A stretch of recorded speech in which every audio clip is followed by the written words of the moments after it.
Welcome, everyone, to another episode of the Aristocrats Soccer Podcast. Your host, Jake Keegan, here with David Harris. Dave, say hi. How's it going, Jake? Doing great. We're doing another late recording tonight, Dave. It's way past my bedtime, as you know. But we're joined by an extra special guest, and I'll stay up for her. So, an elite guest, yes. So, Amber Brooks. We have Amber Brooks from the OL Reign. Welcome, Amber. Thanks for having me. So the first question we always seem to ask is about the 2020 season. It's been different for everyone. Obviously, we know in the women's game, it was you guys had a bubble and then you had a fall series. But what was it like for you, and what was it like for the Reign? I think 2020, when it started, I was in Australia playing for Adelaide United in the W League. So, we were already halfway through the season, and in between there, I went all the way from Australia to the Bahamas for Kaylee's wedding and back in like 4 days. And then you start hearing about the coronavirus in Australia. We moved from Australia. We had to stop in Houston, of course, because all my belongings were there since I was traded while in Australia. Packed those things up in like 2 days. Our dog was shipped from Australia to Houston, and then we flew up to Seattle and moved in, and I started day one of preseason with the team. And then 4 days in, things come to a halt, and then it's like, okay, just for the weekend, and then, okay, 1 week, and then 2 weeks, and then 2 months. And then we weren't able to train in our county because of Washington state regulations for Pierce County. So we were like set to go to Salt Lake like a whole month before the Challenge Cup even to train. And then within like 24 hours of leaving for there, oh no, just kidding, we're going to Missoula, Montana to train there. And so, I mean, that was, as great as it could be. The accommodations were great. Obviously, when you've got Leon money at your dispersal, and then obviously the great ownership we've had with Bill and Teresa Predmore, no expense was spared to make that a complete experience and as comfortable for us as possible. And then, you get to Utah for the Challenge Cup, and, it was, to me, it seemed like preseason games, the first few games at least, and it was almost like by the time we got going, we were eliminated in PK. So, I kind of call it the Chaos Cup. I'm sure there's a lot of nicknames going out there for that. And then, it's, another break. I think we all needed that just mentally, probably more than physically. Just that bubble, it was, everyone's experience was different, but it was pretty intense and just totally different than I think any of us had ever experienced. So I think mentally, it was good to kind of have that break and go our separate ways for a month. And then, another 6-week preseason. Gosh, we had 3 preseasons in 1 year. And the fall series, for me, I looked at it as an opportunity to get to know our new coach, Reed, better. Obviously, we had a lot of players that went out on loan. So it was a different dynamic, but I was one of the more veteran players left behind with the team. So I just took on that challenge and tried to kind of solidify my spot with the team, knowing that there was expansion coming up, so I had something to prove. I wanted to be one of those protected players and kind of set the tone for hopefully what's going to be a normal 2021, hopefully, or something somewhat more normal. What was it like for you, sort of like pre-COVID and everything, but like pre-pandemic, but coming into the Reign, so you were coming back, right? After some successful years and very successful years in Houston, especially personally. Can you just walk us through a little bit of like some of the process of you, leaving Houston and then ending up back with the Reign? Yeah, so I think just at the end of the season, I was out of contract and I had already decided to go play in the W League for the off season. And just during my time there, I kind of just evaluated where I thought my career was individually. And I just thought it was best for me to move to a new environment. I just thought I needed a new challenge, and, no offense to anything that the Dash did or didn't do. I left on good terms. I think sometimes both players and clubs, it's mutually beneficial to part ways. And that's just where I personally thought that I was. and, you know, I still have goals, and I feel like I still have quite a few good years in my career. And I just kind of felt individually that was a little stagnant. And I'm someone, you know, I played at UNC, and Anson to this day, he's always texting like, hey, how are you doing on your never ending ascension? And I just felt like I wasn't climbing anymore. It's just kind of at a plateau. So it's a trade that I sought out.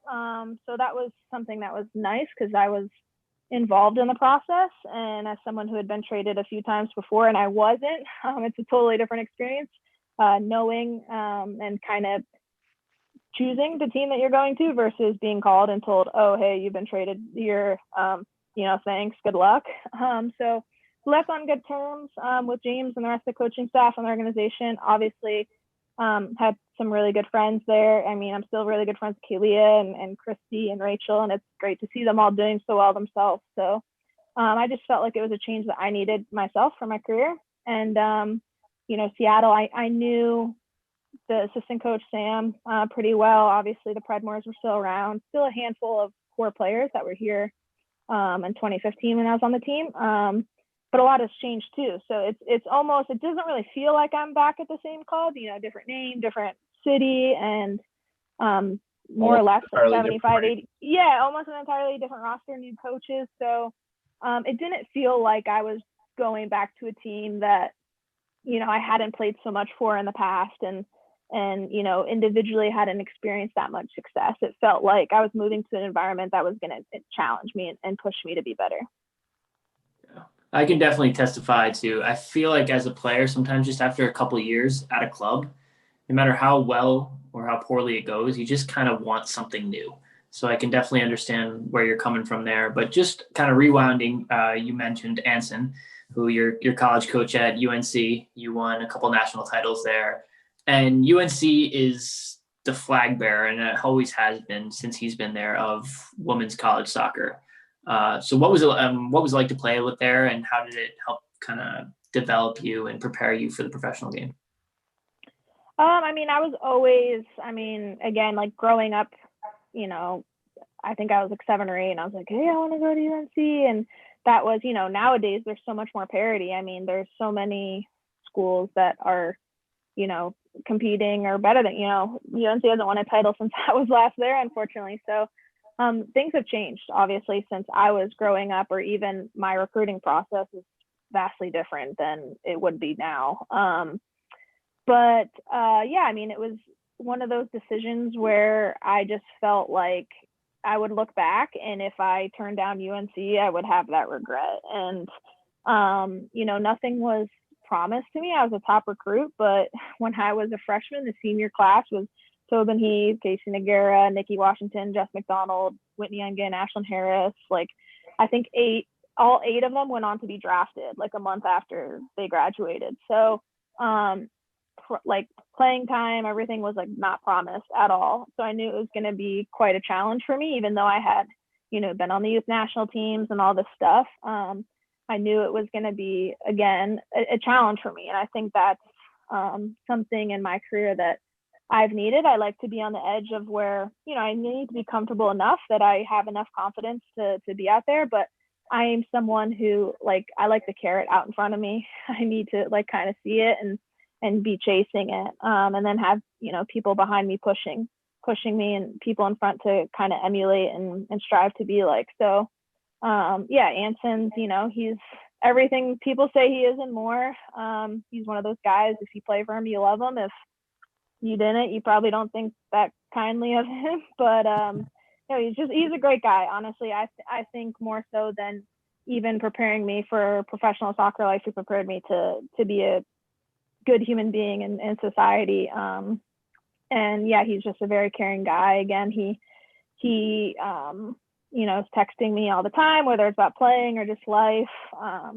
You know, he feels more of a special obligation toward me, I think, because my dad died right before I started college. So he feels kind of that responsibility to be a little bit more than just a coach to me. But he's also brutally honest, and you know, he's not afraid to text me, hey, like, you're not playing that well, you need to do better, you could be working on this. So it's just great. UNC, competitive culture, and like, you know, you either rise to the occasion or you're going to struggle and not get much time. And I think, there's a lot of speculation about, well, they sub so much. How do they, it's not great preparation for being a professional and playing 90 minutes. And it's like, well, first of all, we still have the most alums on NWSL roster. So there, right there is your evidence. But also there's players that are playing at the professional level that would have never, if he didn't have that substitution where he allowed them to play, players like Paige Nielsen, Dorian Bailey, like there's a few others that there's no chance they would never have been given an opportunity. So I think just the competitiveness in and of itself, it breeds great professionals. Just going back to the thought process for you heading into 2020 and the decision to do the trade within the NWSL, was there any thought in your mind to maybe going back to Europe? Now, having had a very successful run with, this little tiny club in Germany called Bayern Munich, which in the women's game I realized is maybe it's not, at the time, I mean, it's still huge, but just, I know it's different with it. I don't know enough, but I know like Lyon, is a huge name in the women's game. So just what were your thoughts about that? Yeah, I think every time, again, like when you're out of contract with the league, that's when you're like able to go overseas. So, I was at that point after last season, and it's always in the back of my mind. But I'm really glad that I went over there initially out of college. I think if you're someone who's on the fence or maybe like not gonna, it's harder to break into this league now. I guess obviously Louisville coming in, and hopefully the next few years there'll be more roster spots for those college draft picks. But I'm really glad that I experienced playing in Germany right out of college. Again, it was just that much more of a challenge. Like the culture change, the language, like again, it was just kind of a really professional setup at a time when the NWSL was just beginning and no one knew what it was going to look like. So it was kind of that known quantity and that known challenge for me. But now, like, again, having played in the US, like no one's going to, like, if you're American, you love playing in the US, like you get to play in front of your family and friends, like, the culture, the mentality.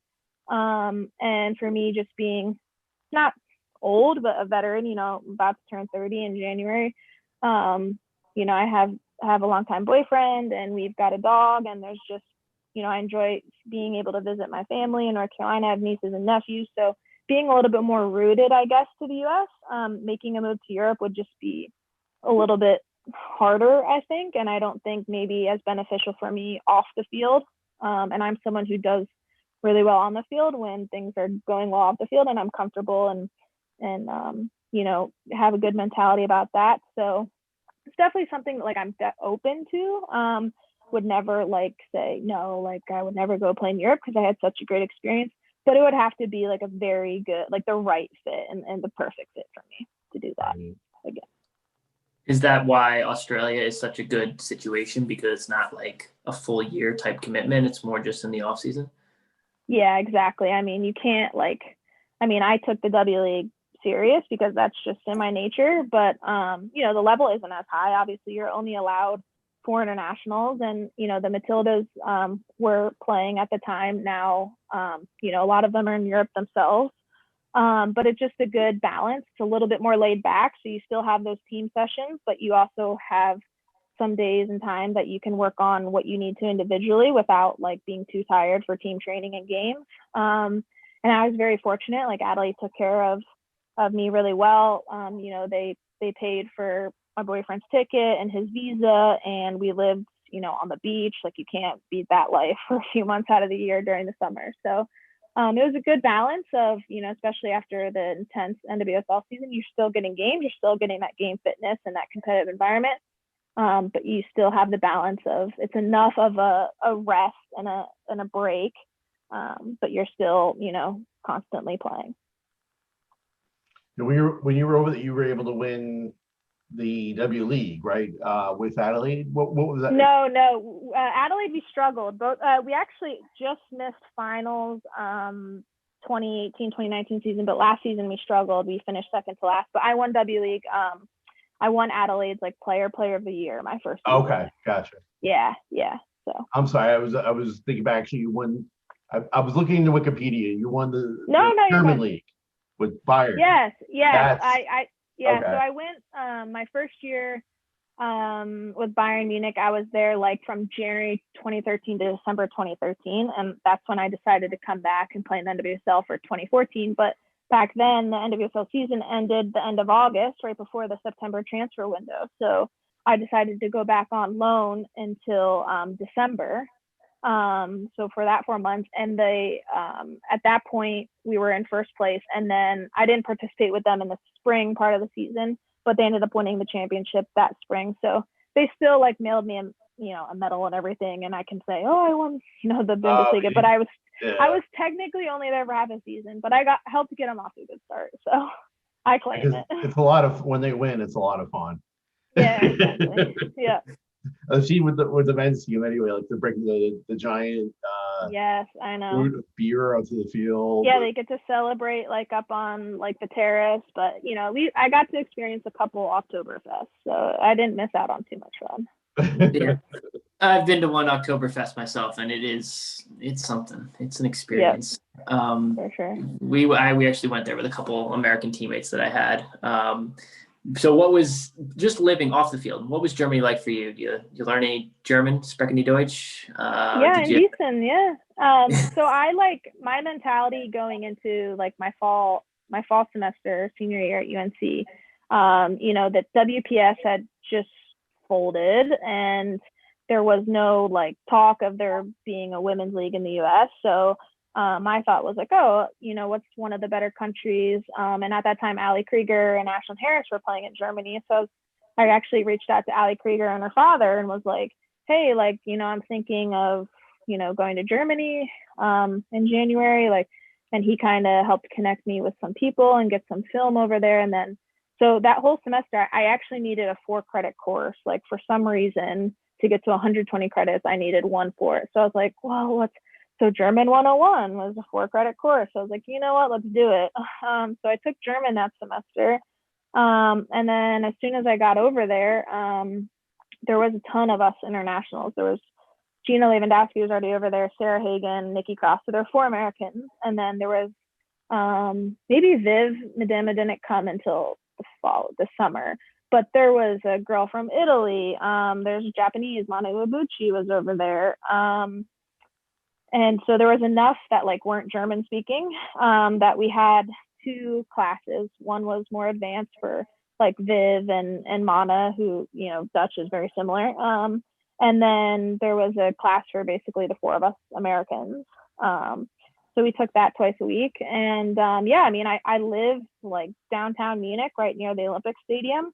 Had never really been someone that did much public transportation before, and got really used to, the U-Bahn, the S-Bahn, the trams, all that good stuff. Would go to as many men's games as I could. We had free like second row tickets, and that spring the men's team won the Champions League. So I got to see them play Arsenal, Barcelona, like on the way to that championship. I feel like I fully immersed myself in it as much as I could. While also like realizing I was there to play soccer. Can you talk a little bit about your experience with the full national team? And that's been one of the themes that we've had throughout the episodes we've had with women's players, how competitive it is to get a spot on the national team and to just try to crack through to the whole, we've talked with various players and teammates, Sophia Huerta, went into a lot of detail about it as well. And it's just interesting to hear. So I'd love to hear more about your experiences with the national team. Well, I was over playing for Bayern, and I played probably 2 or 3 months, and the US was holding a camp in Germany. And at the time, Tom Sermani was the coach. And so I think both myself and Sarah Hagen got invited in on that camp. It was just like a 3 days, really quick for us. And right from the get-go, I grew up about an hour away from where Carly Lloyd trained. So I had trained with her throughout, my teenage years. So I was familiar with her. She actually wasn't at that camp because I think she broke her nose or something in Algarve. So, it's super competitive is what I can say every practice. Obviously it's, something since being a little girl that I'd always, wanted to have happen. And I was just like on cloud nine and kind of just like not even sure I was like consciously there. But it was good. It was good that it was, 3-4 days to get my feet wet and kind of see like that level that I need to be at. And obviously it gave me something to, compete for over in Germany. And it was nice that I, wasn't being punished for being, playing in Europe, and that Tom looked at it as, hey, like wherever you're playing, as long as you're playing well, going to give you equal opportunity. You don't have to be playing in NWSL. And so I went to a few more camps that summer, and then I think got my first cap like the following fall in Orlando against Brazil. And that was, again, just like so surreal. I think I found out like the day before, and like my whole family either got in the car or booked a flight and was down in Orlando for the game. So that was a really cool kind of like full circle moment for me, obviously. And then there was a December and January camp, and I was torn. I didn't know if I should leave Bayern and come back to the NWSL because obviously the World Cup was a year and a half away, and I just thought that I needed to be playing against, more of the players I was competing with in order to have a better shot at that team. And so that's, I came back and joined Portland. Obviously they had won NWSL the year before, and, it was a great team. And then literally, I think, I don't know if it was the week of the first game, but, Tom Sarmani got fired. Jill Ellis was hired, and she was my under 20 national team coach for that World Cup for a couple of years and knew me well. But just, haven't been called in since, unfortunately. And, I made a position change a few years ago. I dropped back to center back, and I thought, I think it suits my strengths better. But then also at the time, there wasn't so many center back options, I would say, with the national team. So I thought that might kind of improve my chances. But it just hasn't been in my cards the past few years, but certainly something that I think if you ask the majority of the girls in NWSL, I know certainly being Sophia's teammate, we have these conversations all the time. It's something I think we're always going to strive for, until the day I decide to retire from soccer. I think I'll always say that, that big goal is the national team still. Yeah, I think we've seen it, that people can go 5-6 years without a call up, and then they can get their time. Yeah, I mean, look at Christy, right? Exactly. I text her all the time. Obviously, we're not teammates anymore, but we've known each other since we were 12, 13 years old, going back to regional ODP and all the youth national teams. We, were roommates with the Dash. And so, I literally texted her after that game where she got back in and she scored, and I'm like, you're my inspiration right now, dude. Like, keep it going. So, it's really cool to see. And, those little reminders, someone like Christy, or just, there's been other Allie Long, like when I was with Portland, and she was, I think, 28 when she got called in really for the first time, after being, I think she was called in before, but she was injured, so didn't really participate. So, it's kind of those types of reminders that, kind of fuel the fire and keep you going. Is there ever so when Klinsmann was the national team coach for the U.S., he was very much trying to get the men's players. He wanted them to play in Europe. Now I know the NWSL is probably the best league for women's soccer. I know you said when you were at Bayern, they brought you in, and it was kind of like a situation where whoever's playing well will bring you in no matter where it is.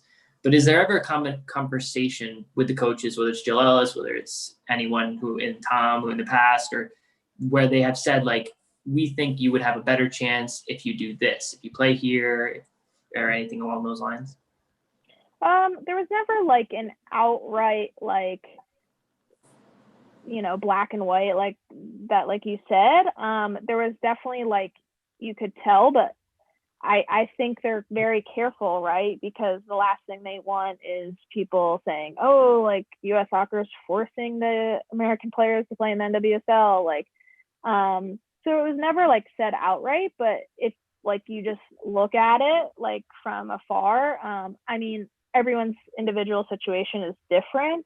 And if I were to go back now, like if I could go back in time, I probably would have stayed at Bayern another 6 months to a year, just because I think the development I was getting there was really good. And I think, my time in Portland, I think just wasn't like what I expected it to be. Like, and I think a lot of that is on my end. I need to take responsibility. I think, again, I was so successful with like college and Bayern, and it was just kind of like, oh, it's a higher level, like just give me an adjustment. And then like I was playing really well.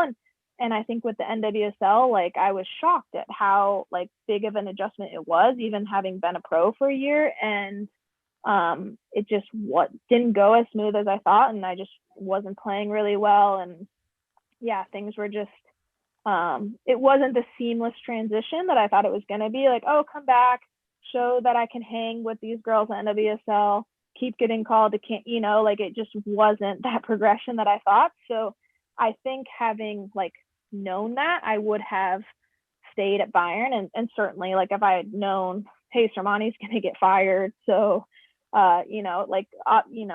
there's things, right? You can't go back and change things, but that's why I have players or friends, whatever, girls coming out of UNC, that are like, hey, like I have this opportunity in Europe, but I'm also entering the NWSL draft, but I have to decide, and I always encourage them to, if it's a good situation, you want it to be a good environment. Like Bayern was perfect. Like I've heard of, like hell stories of like, don't go over there if it's not going to be a good playing and off-field situation for you. But for me, that's probably one like regret or thing. If I had to do over, I would have stayed at Bayern longer, and not kind of felt that temptation to come back. But at the same time, had I stayed there and I still didn't get called in, like I haven't, would I have that regret of not playing in NWSL and thinking maybe that's why? So it kind of goes both ways, but I really think the younger you are when you get that European experience, the better. And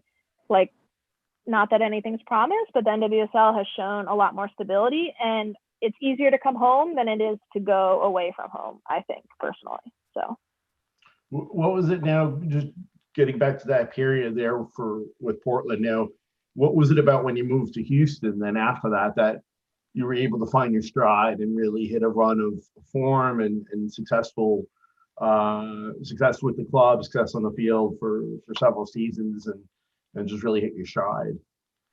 I just think, again, with Portland, like I was a little young, a little naive, and if you've talked to any of the players that play for Paul Riley, he's a tough one. I mean, he's probably as close to Anson as you get in terms of like being on top of you and being brutally honest. And I don't know why, but for some reason in Portland, I just didn't have the mental capacity to handle that at the time. And so we just didn't always see eye to eye. And, there's so much competition. Like our team was loaded, but we still weren't playing overly well. And it just wasn't, I don't know, it wasn't the experience that it should have been. And again, like I say, like a lot of that's mostly on me.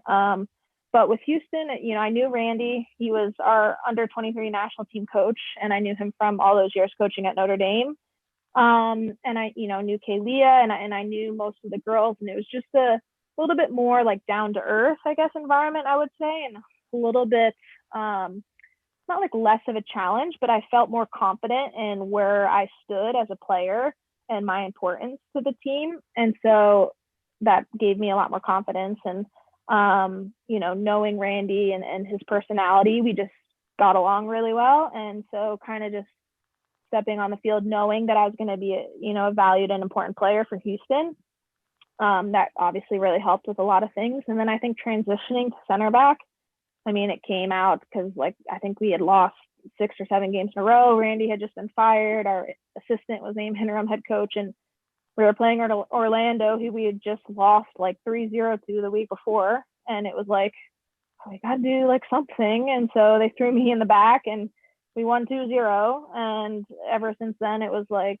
oh, I kind of like this. Like, keep me back here. I should have done this a long time ago. Maybe, I'd be at a higher level. But yeah, it was just, I think Houston was a little bit more like, welcoming. And maybe that was because, Houston up until really the Challenge Cup, right, hasn't had the best reputation as being like the best, having the best players and all this winning success. So not that it was, we still competed game in and game out, but I was less of a small fish among big stars, I think, in Houston than I was in Portland.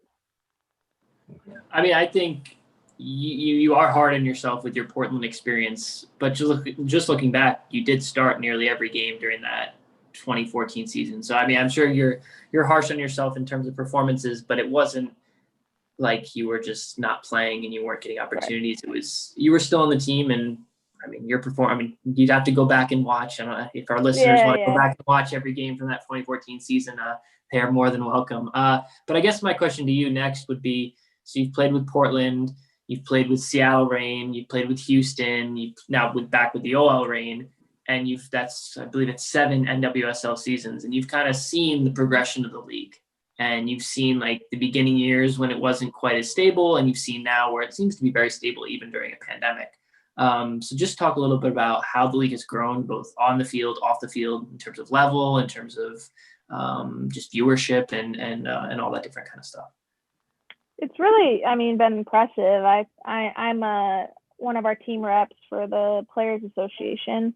I was the same in Houston, and so I get a lot of questions, especially from the younger players who don't necessarily know how contracts and all that stuff works. And it's funny, like if you were to ask players that have played with me, they're always like, I'm an encyclopedia of like women's soccer NWSL facts. And I don't really know why. Like, I'm on social media a decent amount. I don't think any more than any other player, but I think I've just experienced so much for so many different teams, and just, been through a lot of craziness myself that I've like learned by default. So like Rachel and Christy would always be like, if you have a question about a player or coach or a stat or something, like go ask Amber, like she knows it. And so it's kind of like a running joke. Like I wish I had journaled all these years, because I would love to write a book about my NWSL experience when it's all said and done.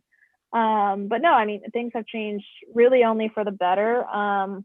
Obviously there's been some franchises that have folded, but I think the ones that have taken their place kind of are just that much more professional. Obviously, when you've got, MLS affiliated teams, and then a club like Lyon coming in, investing in a team, the facilities, mostly across the board are super professional.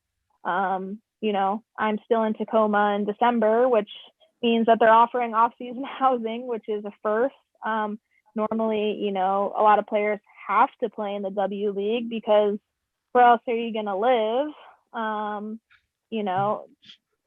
Unless if you can't go back to your moms and dads or crash at a friend's, you're kind of forced to pick up a team in the W League or overseas. So that's a lot of progress that we're allowed to stay put in one city. I think that helps players certainly establish that sense of community feeling. I feel much more connected. I know like it's been, COVID times and haven't been able to interact with the fans or the community as much as normal, but just the fact that I'm here year round and I don't have to pack up my apartment every 6 months is like such a like mental, help, and just really great in terms of consistency. And, the season's longer, right? We're starting February 1st, and there's going to be a Challenge Cup again, and playoffs, I think, end just before Thanksgiving. So you're seeing that lengthened season that mirrors a little bit more of, the European season that I think, when you're getting, 20 to 35 games a year, that's a great benchmark to reach for. So contracts, right? They're still a long ways to go, I think, salaries, but a lot of progress. I tell like rookies that are complaining about $20,000. Well, I was on $15,000 and I was in the national team pool. So, it's something to be said. It took me 4 years to get above $20,000, and I was playing every minute of 2 of those seasons. So it has progressed a lot, and sponsorship, obviously, the Challenge Cup was significant for that. And I'm glad we're doing another Challenge Cup. And obviously during such a difficult year where a lot of people's employment was affected, I think all of us can be very thankful that ours were not. And, our contracts were guaranteed because of these sponsors and the Challenge Cup.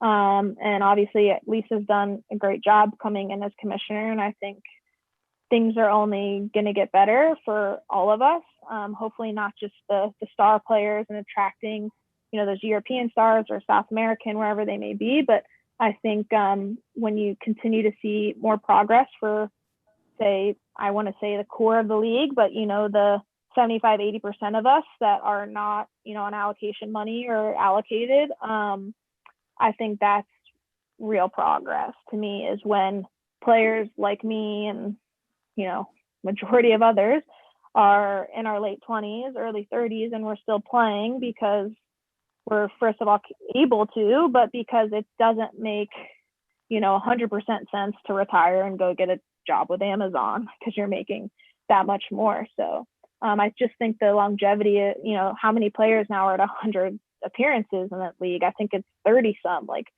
there's no way the first couple of years, if things had stayed the same, that we'd be at that point.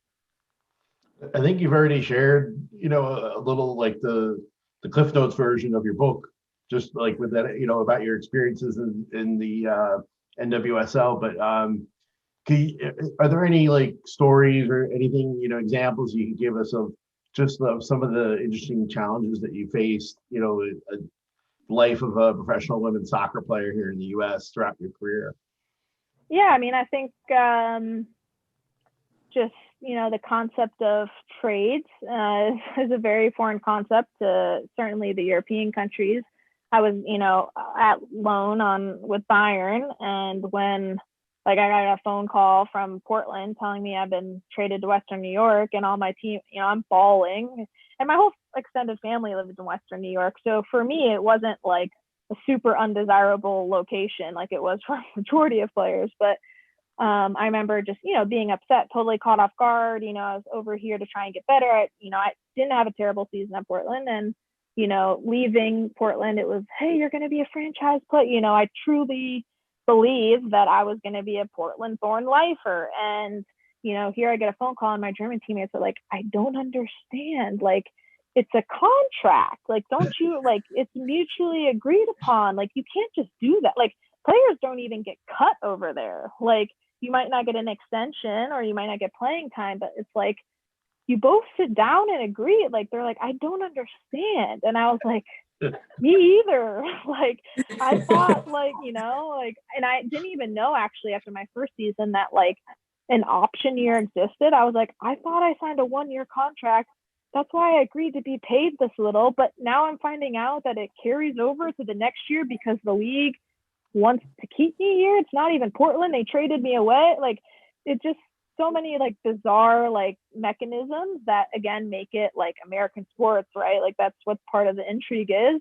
But when you're like a player in it, it's not so fun to experience. Or like Western New York, right? I show up there again, one of few players that's like, hey, I'm pumped to be here because my grandma lives 30 minutes away, both of them, and my aunts and uncles, and they'll be able to come see me play. And I loved Abby Wambach growing up. And, a week before the season starts, I've been playing every minute, doing really well, having good conversations with the coach. And then I get called in, and I think I'm showing up to watch film before practice. And then I walk in the room and the GM's in there, and I'm like, oh, why would he be? Oh, Amber, you've been traded to Seattle. And I was like, okay, like, here we go again. Let's move back. Just kind of again, been on the whatever. Again, all of these things, like, it's great to laugh about them now. At the time, I thought my world was ending. But, all of the experiences add up to, where I'm at now. And one thing wouldn't have happened without the other. So I think even though, that time trade to Seattle, I didn't play a lot that season. But at the time, having been a midfielder, like watching the likes of Keelan and Jess and Kim Little, like, just totally control the midfield on the way to, like, I think we lost like 4 games that year and lost in the championship because of Flacco's genius. It was like, still, like, I look back at it, and of course every player wants to play a lot, but at that time, like, I learned so much. And so I don't think of it as, oh, like, what a waste of a year of my career, or like I could have been doing something else, or I got screwed over by these 2 coaches, blah blah blah. So I think things tend to work out if you have that perspective and just make the best of it. And that's what I try to do. And I think having not had that experience in Seattle 5-6 years ago, I want to be back here now, because I wanted to return to a team that treated me like crap and, I still felt valued and I still felt thought in, even though I wasn't this key player for the team. So just, a couple trade stories, or like in Houston, gosh, when Hurricane Harvey hit and, we fled to Dallas and had to play the rain there, or just like playing 10 a.m. games, and that's against the Spirit because they always get flash floods every time we tend to play there. Like just kind of countless things, some not so great experiences with some coaches, just kind of craziness in the 2018 season, I would say, was just describes Houston. But yeah, just all around like crazy moments, but again, like they all add up to being a pretty good career so far. So you definitely have the stories. Your book is going to be great. We recently had a women's player on. The episode hasn't been released yet, a women's college player, and she had a lot of knowledge, and I think she wanted to ask even more questions. I think connecting you two would be very fun. I think it'd be great for her, and I mean, I think it'd be fun for you to kind of see a younger version of you, kind of then follow her path. But it's just so cool to see like how the league has progressed. That's it's great to see leagues that are stable and they give opportunities, because a lot of times when we talk to the women's guests, it's just like the opportunities, like a lot of players want to either play professionally or they want to advance their career forward, but the opportunities aren't always there, because before this year, there's only 9 NWSL teams. There was only so many like summer league teams for college during the summer months. And so players just like, they don't necessarily have these opportunities. And it's great to see the league especially with a new expansion team like Louisville, who seems like they're good ownership and will really help the league progress forward. So I'm excited to see it, and I'm excited to see you be a part of it. As a almost fellow 30-year-old, how long do you think you have left? What are your goals to keep progressing forward and keep improving? Yeah, I mean, knock on wood. I feel like, my body the past couple of years has felt better than my early 20s. I think I just really got down a good training recovery regimen. Just know my body, really well. I wish I knew things, again, in my early 20s that I know now. I think I'd be in an even better place. But, I've been very fortunate that I haven't, had too many injuries. And I think that's something, again, looking at, the success that I've had at the team level or even the individual level, don't have all these awards. Again, maybe some of that's being a defender, right? Like, come on, someone recognize Crystal Dunn for FIFA Team of the Year. But I think something that I'm really proud of is, I've never missed an NWSL game due to injury. I've never been on the injury report. I've always been available, played 120 some games now. If you don't count the first game of the Challenge Cup, I still have the consecutive minute record, so that's something that I think, maybe is only noticed by me and my family and a few close friends, but I think consistency is really important at the professional level. Again, even you were talking about the national team level, right? Like, it's hard to get into camp, but then to stay in camp, right? That consistency to perform at the highest level. So I think, you're only as good as you are available. So if you're injured all the time and you're not able to train and play, then, eventually it's going to catch up to you. So I think that's something that I'm really proud of myself, is that I know my body and training, and obviously I have coaches and sports staff that have helped along the way too. But I feel like I haven't put like a time frame on it. I've got 2 more years left on this contract. And again, not that means anything that I've learned, right? But I'd like to think that, I might have 1 more contract signing in me. I don't think I'll have to retire for injury or, just body purposes. So, but I haven't really put a stamp on it. I think if this COVID season hadn't happened, I would have said, okay, 2022 will probably be my last season. I'll be 31 and just kind of been around the ringer. But since this past season was a little bit of a wash, and I just feel good about where I am and feel really kind of rooted for, the first, second time. I feel like I'll stop because I either don't love it anymore or just another really good opportunities come along and I'm ready to move on. But yeah, goals. I mean, I'm obviously at a great club with a lot of great sport and amazing teammates. So I think, you know, winning everything, right? Like the Shield, Challenge Cup, playoffs. I just really want to be, you know, that player that plays my role to the best of my ability. Hopefully that's as a consistent starter. But, you know, I've got enough experience, you know, being in that bench supportive role too, that, you know, I can play that well too. So I just want to, you know, reach my full potential.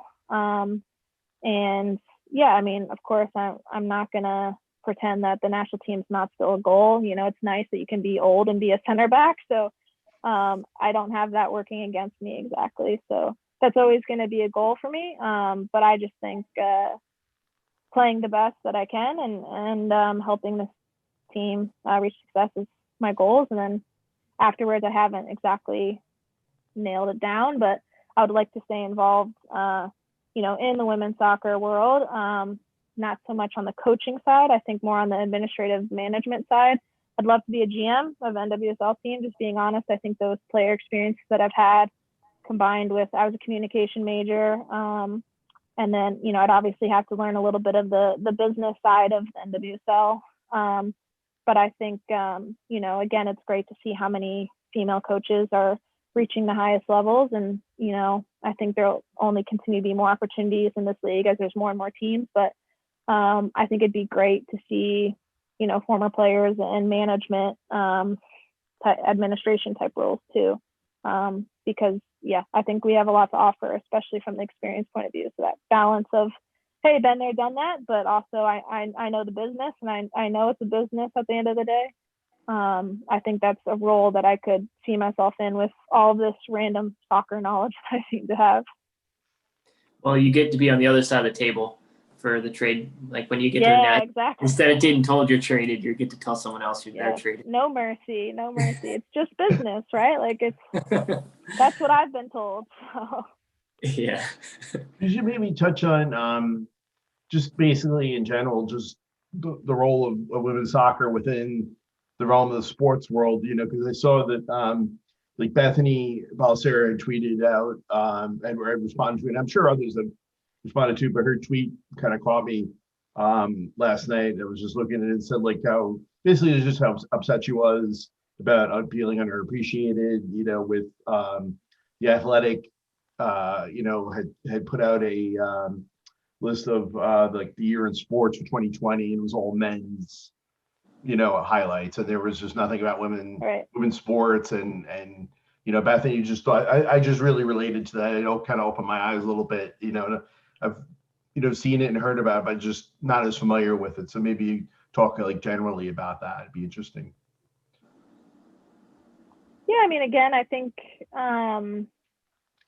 it's, you know, tough. I think what the stat is like women's sports gets like 4% of the coverage, you know, in, you know, sports media. And, you know, we've set out to change that narrative. I think, you know, for me, it's frustrating because for some reason, especially with women's soccer and soccer in general, probably in the US, and again, having been in Germany, fully immersed in that culture where like soccer is life, it's frustrating even there. Like, I mean, there was 500 fans maybe at a Bayern Munich women's game. It's frustrating that for some reason, like society, especially American society, has just like deemed that, you know, soccer, women's soccer is like not as entertaining as football. And it's like, well, why? Because it's not super aggressive, you know, like, you know, we're not hitting each other, or there's not penalty flag. Like, it's just, to me, I just don't understand that, I guess. Like, it's just like, we don't get as much attention or as much sponsorship, like, because Joe Schmo sitting on the couch rather watch people hit each other, or like no defense being played in the NBA. Like, again, not to hate on other sports, but it's just frustrating that like we've done the best we can and there's no particular reason, or I mean, sure there is if you do a survey for why soccer and women's soccer like doesn't get as much of attention, because, you know, even in college, like at UNC, like, okay, basketball team, you're next level, but like football, up until now, they're doing a bit better. Like, you put in no more hours than I do as a student athlete, like on the field, in the classroom, weight room, whatever. We've won 22 national championships as a program, and yet you guys get, the coolest gear, like all the perks of, like, as if, like, I get it if you're winning national championships in your top program, but to me, it's just like, why do people value certain sports over others, and then they get all the attention, all the money? So I don't really have the answer there, but I think just seeing again the Challenge Cup, and maybe it's, people were watching the Challenge Cup because there wasn't many other sports to watch, and it was also a very entertaining format, right? Like group games, but then like knockout, like. And I mean, my boyfriend played American football, and he's like, why are there ties? Like Ted Lasso, I don't know if you guys watched it, but they're like, what? Like, there's no ties. Like, that's like sacrilegious. And he's like, why can't it just go to penalties every time? And I'm like, I honestly wouldn't be that upset if it did go to penalties every time, but it is. It's just the rules of the game. Like, he's like, well, that's why people don't watch. Like, it's so boring. It can end 0-0 after an hour and a half. Like, so it's just like, again, I think the Challenge Cup, like, more people tuned in, and obviously we all did our part. The medical field all did their part. There were no positive cases, and it was pulled it off completely safe. And the teams provided some I think quality soccer given the circumstances. And yeah, so I think the sponsorships that we got there, the viewership that we got there, there's no reason that it can't be like in Europe, where you Saturday, Sunday, you turn on the TV and you're sitting there from whatever, I guess European time, it's probably 4 p.m. to 10 p.m. and you're just watching. For here, even today, like on a Thursday, I turned it on and Man United, so I think it's, again, the culture is catching up with the actual quality of the sport, and hopefully that continues to happen. And you see how many youth players, like soccer is still the most popular youth sport, and football is losing players because of the concussion issues. And so I'm not sure like where the American culture varies so different from European. Maybe it's just we're such a younger, much younger country. But yeah, I think I know all of us players are doing our part. The league is doing their part, and just gotta continue, probably just be obnoxious about highlighting women's sports and the quality that we genuinely display, and make it less like men versus women, and just like quality is quality. Like, it doesn't matter who's performing it, if it's a great goal or a great save or whatever, a great move, like it is, and highlight it and give the person quality, whether they're male or female. I think that's an excellent point in terms of what you're saying, like, don't make it men versus women, because I think that is something that, especially with the national team, that it hurts them in a sense of like, it almost creates a fight. That the women's team's great. Like, people love following their stories. They're so successful, and I get why they've turned it into a fight, like men versus women in terms of like equal pay and stuff. But I think if you, as women or as men or whatever, if you just kind of focus on your own quality, your own revenue streams, your own success on and off the field, and you kind of promote yourself that way, I think it would be a much better way. And I completely agree with you. And I think it's a good point. And it's, I think whatever you go into, your knowledge and the way you're speaking tonight, I can't wait to see kind of the changes you can help make. I know you don't have all the answers. No one does. But it's an exciting time for women's soccer, and it's an exciting time when people like you, with all this knowledge that you can share and you can pass on and you can help. If you become GM of a team, you can point things out that maybe you would change, and you could help promote the women's game a little bit better. But like, you got a few more years left playing, and then you could start writing the book and then sharing all this knowledge you got. Yeah, sounds like a good plan to me.